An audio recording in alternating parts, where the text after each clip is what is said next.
Willkommen! Kennt ihr Charlotte Salomon? Sie setzte sich als deutsche Malerin in einer von Männern dominierten Kunstwelt durch, obwohl sie mehrfach für angeblich fehlendes Talent kritisiert wurde. Doch der Aufstieg der Nationalsozialisten bestimmte ihr Schicksal. Sie zwangen sie ins Exil, und es führte dazu, dass sie mit nur 26 Jahren schwanger in einem Konzentrationslager ermordet wurde. Schauen wir uns ihren Lebensweg an. Sie wurde 1917 in Berlin in eine liberale jüdische Familie geboren. Nach einer schwierigen Kindheit, überschattet vom frühen Selbstmord ihrer Mutter, fand sie Halt bei ihrer Stiefmutter, der Sängerin Paula Lindberg.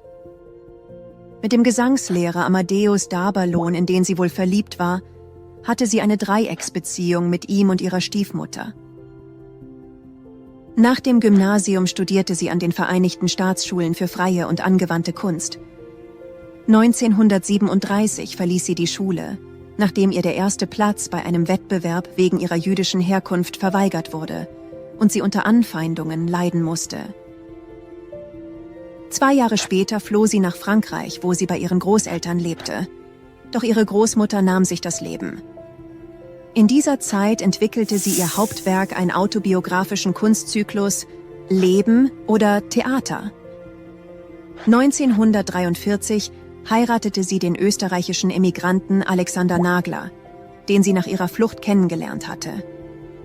Kurz darauf wurden beide verraten, verhaftet und zuerst in das Sammellager Drancy bei Paris verschleppt und dann in das Konzentrationslager Auschwitz-Birkenau deportiert. Dort wurde sie 1943, schwanger im 5. Monat, mit nur 26 Jahren ermordet. Auch ihr Ehemann starb dort einige Monate später. Ihr Werk hatte sie 1943 einem befreundeten Arzt übergeben und es Ottilie Moore gewidmet, die sie in ihrer Villa versteckt hatte. Schauen wir uns ihren Malstil und Motive genauer an.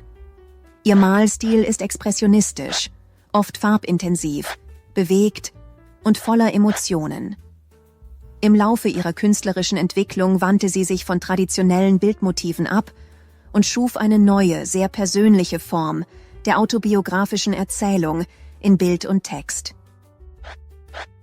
Ihre Werke drehen sich meist um Themen wie Identität, Liebe, Verlust und den inneren Kampf in einer von Gewalt bedrohten Welt.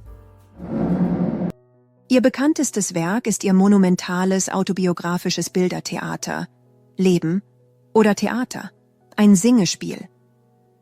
Sie wählte hierfür 765 ihrer 1325 Gouachen aus und nummerierte sie. Die Bilder erinnern an gezeichnete Filmdrehbücher oder Comics. An vielen Stellen notierte sie auch die Titel der Musikstücke, die sie sich als Begleitmelodie zur jeweiligen Szene vorstellte. Sie schuf ein einzigartiges Werk aus Gemälden, Zeichnungen und Texten, das ihre persönlichen Erlebnisse und das Schicksal ihrer Familie während der Zeit des Nationalsozialismus dokumentiert. Erst ab den 1960er Jahren wurde ihr Werk wiederentdeckt und international anerkannt. Wir hoffen, dass euch dieser Einblick in das Leben und Werk von Charlotte Salomon gefallen hat. Wenn ja, abonniert unseren Kanal für mehr spannende Kunstgeschichten und falls ihr weitere Informationen zu ihrem Leben und Werk habt, schreibt dies bitte in die Kommentare.